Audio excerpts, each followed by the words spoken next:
Kakuli academy update YouTube video চ্যানেলের পক্ষ থেকে আমরা একটা নতুন ভিডিও করছি অলংকার। এর আগে আমরা ছন্দ নিয়ে অনেকগুলো পর্ব করেছি, এখন অলংকার নিয়ে কয়েকটা পর্ব করার ইচ্ছা আছে। তোমরা পরপর দেখতে থাকবে। আজকে প্রথম পর্ব। অলংকার সব ইউনিভার্সিটিতেই কম বেশি পাঠ্য আছে। তাছাড়া অলংকার সম্পর্কে অনেকের অনেক কৌতূহল থাকে বা ভালো লাগে, সেখান থেকেও অলংকার তোমরা করতে পারো। এবার আমরা অলংকারটা করাচ্ছি, বোর্ডের দিকে একটু দেখো আর স্ক্রিনশট দিয়ে রাখবে। খুবই একটা গুরুত্বপূর্ণ তোমাদের অলংকার, একটু বোর্ডের দিকে দেখো। অলংকার কাকে বলে প্রথমে এই প্রশ্নটা আছে। তো অলংকার বলতে কি বোঝো? অলংকার হচ্ছে কি না, কাব্য কবিতা একটা অপরিহার্য অনুষঙ্গ। আমরা যেমন আমাদের দেহের সৌন্দর্য বৃদ্ধির জন্য অলংকার পড়ি, একইভাবে কাব্য কবিতাকে অলংকার কি করে, শ্রুতি মধুর মানে শুনতে ভালো লাগে, আর দৃষ্টি নন্দন মানে দেখতেও ভালো লাগে, এবং একই সঙ্গে তাকে কি করে না, রসোত্তীর্ণ করে তোলে। তাই একসময় ভারতীয় অলংকারিকরা কি বলতো, যে কাব্যের মধ্যে অলংকার রয়েছে সেটাকেই উৎকৃষ্ট কাব্য বলে মনে করত। মানে উৎকৃষ্ট অলংকার সমৃদ্ধ কাব্যই হচ্ছে শ্রেষ্ঠ কাব্য। যে কাব্যম গ্রাহ্যম অলংকারম মানে উৎকৃষ্ট অলংকার সমৃদ্ধ কাব্যই হচ্ছে শ্রেষ্ঠ কাব্য। এবার আমরা পরবর্তীতে চলে যাব শ্রেণী বিভাগ। অলংকার ক প্রকার? অলংকার সাধারণত দুই প্রকার। একটা হচ্ছে আমাদের সিলেবাসেও যেটা আছে শব্দালংকার আর অর্থালংকার। আজকে একটা আমরা শব্দালংকার নিয়ে আলোচনা করব, তারপরে আমরা অর্থালংকারে যাব। তো শব্দালংকার একটা খুব গুরুত্বপূর্ণ অলংকার, শব্দালংকারে যাচ্ছি আমি। সেটা হচ্ছে অনুপ্রাস। প্রথমে যে অলংকারটা দিয়ে আমরা শুরু করবো ওটা হচ্ছে অনুপ্রাস অলংকার। অনুপ্রাস অলংকার কাকে বলে এটা আমরা দেখবো প্রথমে। অনুপ্রাস কাকে বলে? তো একটা বর্ণ বা বর্ণগুচ্ছ হতে পারে, যুক্তভাবে হতে পারে, বিযুক্তভাবেও হতে পারে। যদি একাধিকবার, এটা মনে রাখতে হবে, একাধিকবার যদি ধ্বনিত হয় তাহলে কি হবে না, তাহলে অনুপ্রাস অলংকার হবে। এক্ষেত্রে বর্ণ বলতে কেবল ব্যঞ্জন বর্ণকে বোঝানো হয়, কারণ অনুপ্রাস অলংকারে স্বরবর্ণে তেমন কোনো কিন্তু গুরুত্ব নেই, এটা মনে রাখতে হবে। যাই হোক, তো অনুপ্রাস কাকে বলে এটুকু বলতে মনে রাখলে হবে যে একটা বর্ণ, একই বর্ণ বা বর্ণগুচ্ছ যদি যুক্ত বা বিযুক্ত ভাবে একাধিকবার ধ্বনিত হয়, এটা একাধিকবার হবে। হ্যাঁ, তো যেমন একটা উদাহরণ দিয়েছি আমরা, কাক কালো কোকিল কালো কালো কন্যার কেস। দেখেই বুঝতে পারছো এখানে ক বর্ণটা একাধিকবার ধ্বনিত হয়েছে এবং সৌন্দর্য সৃষ্টি করেছে, তাই কি হয়েছে না, তাই এটা অনুপ্রাস অলংকার হয়েছে। এবার অনুপ্রাস অলংকারের আবার ভাগ আছে। অনুপ্রাস অলংকার মূলত ক প্রকার না 5 প্রকার। দেখতেই পাচ্ছ অনুপ্রাস অলংকার মূলত 5 প্রকার, 5 ভাগে ভাগ করা হয়।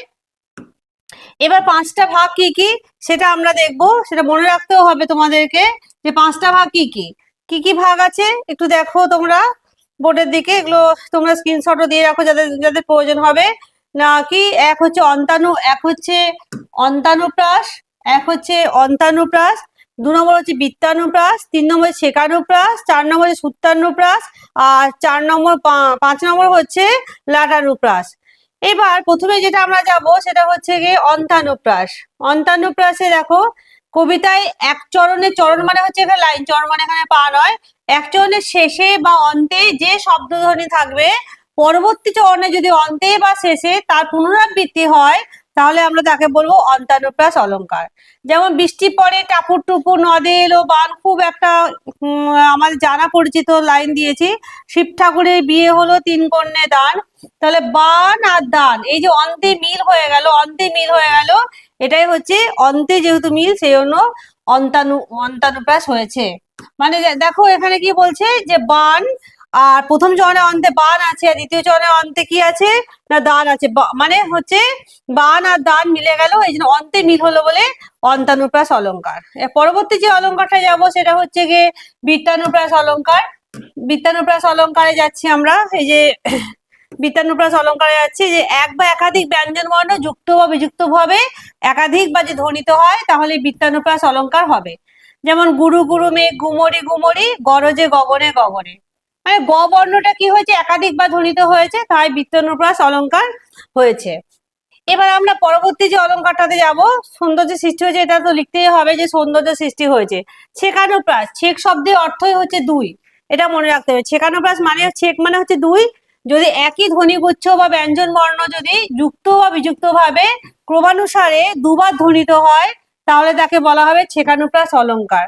যেমন লঙ্কার পঙ্কজ রবি গেরা অস্তাচল, এখানে দেখেছো উঙয়ে কয়ে আর এখানে উঙয়ে কয়, দুবার দুবার ধ্বনিত হয়েছে, মাত্র দুবার, ছেক মানেই দুই, এই জন্য কি হয়েছে না এটা ছিকানুপ্রাস অলংকার হয়েছে।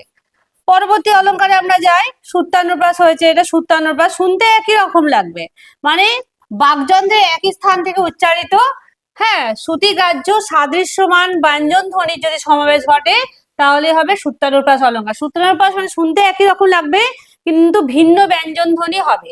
যেমন বাতাস বহে বেগে, এই যে গ আছে, ঝিলিক মারে মেঘে, ঘ আছে, দেখো গ আর ঘ বাকযন্ত্রে একই স্থান থেকে উচ্চারিত কিন্তু ভিন্ন ব্যঞ্জন ধ্বনি, এই জন্য এটা ছেকানুপ্রাস অলংকার হচ্ছে। হ্যাঁ, গ এবং ঘ বর্ণ দুটি বাকযন্ত্রে একই স্থান থেকে উচ্চারিত কিন্তু ভিন্ন ভিন্ন ধ্বনি, এটা লিখে দেবে। আরেকটা হচ্ছে যে শেষ অলংকার, এটা হচ্ছে অনুপ্রাসের যেটা শেষ ভাগ, সেটা হচ্ছে লাটানুপ্রাস অলংকার। লাটায় সুতো যেমন ঘুরে ঘুরে আসে, ঠিক একইভাবে এখানে শব্দটা ঘুরে ঘুরে আসবে, যেমন একই শব্দ অর্থে কোনো পরিবর্তন হবে না, কিন্তু অর্থে পরিবর্তন না হয়ে যদি তার পুনরাবৃত্তি ঘটে তাহলে লাটানুপ্রাস অলংকার হয়।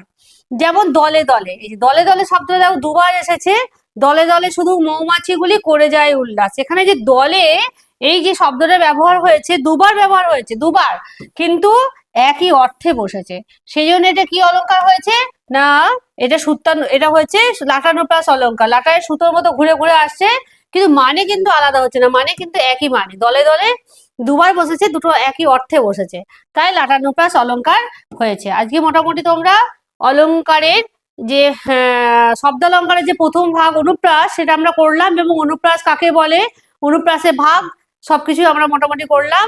এগুলো মনে রাখবে, আর বুঝতে না পারলে আমাদেরকে কমেন্ট করে জানাবে বা আমাদের ফোন নাম্বারে যোগাযোগ করো।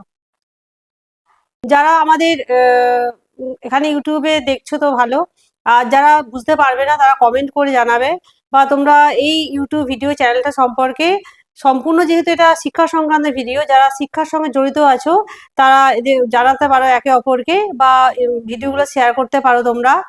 আর যদি তোমাদের কোনো অসুবিধা হয় বুঝতে, বা আমাদের একাডেমিতে এসে পড়তে চাও, তাহলে অবশ্যই আমাদের ফোন নাম্বার দেওয়া আছে, সেখানে যোগাযোগ করবে।